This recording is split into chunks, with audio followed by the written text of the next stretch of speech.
Okay, good morning everyone. Shalom Aleichem. Baruchim Abam. We're learning Hilchos Lashon Hara, Klal Zayin, Halacha, Yud Gimel, Yud Daled. You may have heard that today is the final day of the campaign. You can still be mishtatef. Charity.com/MMH25. Sometimes permission is granted to Bezin because of a need. For example, somebody came to cry before the Bezdin that something was stolen from them. And the one who was robbed has what he considers definitive, supporting, substantive information that Yankel was the Ganav. V'gama Bezin roines hadvar manikom, and the Bezin sees this information. Let's say the guy got fingerprints. He got fingerprints, and Bezdin examined the fingerprints, and yeah, it's Yankel. Or they didn't see the fingerprints, but the Eidim testified, yeah, we saw it was Yankel's fingerprints. Nitein lahem reshus lahakoisai. Bezdin could hit the guy. Kadei sheyoida. Aval yachid. But for an individual, to act as an individual, I feel a Bezdin, or even for Bezdin, actually nisbar lam advar manikarim, but they don't have definitive dvar manikarim, ki al yidei atoiveya, only through the person making the claim, lo nita in reshus hazeh, they don't have this permission. So now we're learning a new a chidush. The chidush is, even though you're never allowed to believe lashon hara, Bezdin, if they have dvarim hanikarim,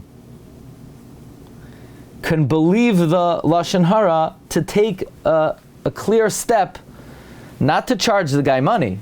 That far they can't believe it, but they could hit the guy. They could smack the guy to get the guy to admit.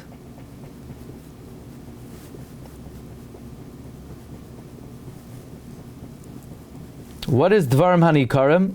Some type of circumstantial evidence. Again, it's not enough to be moitzi mamayin, but it's enough to accuse the guy and to take measures to inflict a degree of torture to get the guy to admit. He could hit the guy.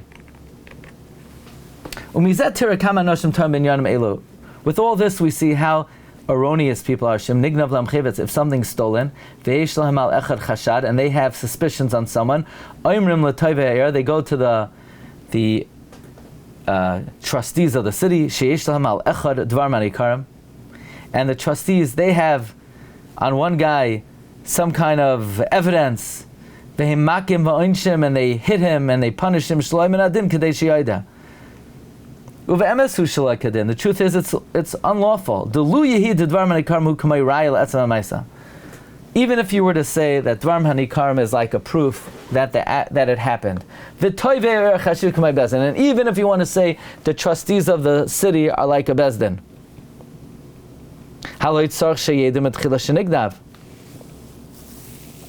Bezdin, these people have to see that it was stolen. They also have to have testimony to this evidence, or they themselves saw the dvarim hanikarim.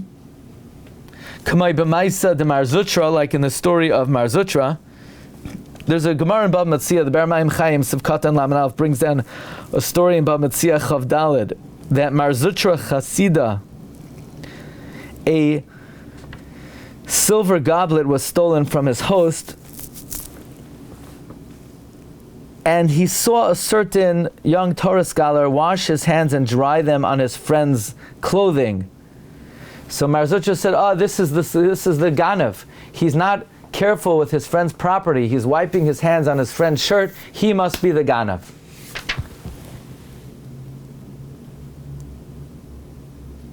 He tied him up and the guy was Maida. The Rush says he tied him up by force. But there, Mar Zutra, the Av Bezdin, he saw these Dvar Manikom. Now, by the way, that's not the most convincing Dvar Manikarim in the world. Just because the guy was lax with his friend's money in a different area, how does that show he stole the cup? The answer is, we're not charging him for the cup.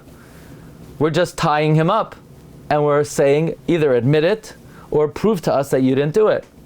That's enough evidence. Anyway, the Chofetz Chaim says, even if you want to make the case that Toivei Ha'ir are like a Bezdin, they need to have seen firsthand that the item was stolen, and they need to have seen the Dvar Manikarim themselves. They cannot rely on someone making a claim. Yeah, I saw him wipe his hands. But I will say, I've been in stores, and there's a guy, he looks to the right, he looks to the left, and then he pops a tomato into his mouth. So that guy, I would not trust, not with 5 cents. I have Dvar Manikarim on that guy. If something was stolen, I would tie him up, and I would get him to admit, because I saw the Dvar Manikarim myself. But could you do that? Probably not, because you have to be a Bezdin. But I'm just saying that what? If you've been a Sadiq Kedushin, not one of the Eidim, what would you do? I don't know. This guy's not going to be one of the Eidim. But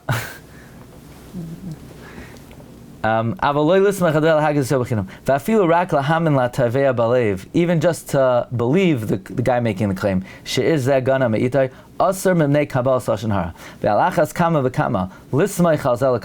and all the more so to rely on this report and to hit the guy, he's doing a big isser,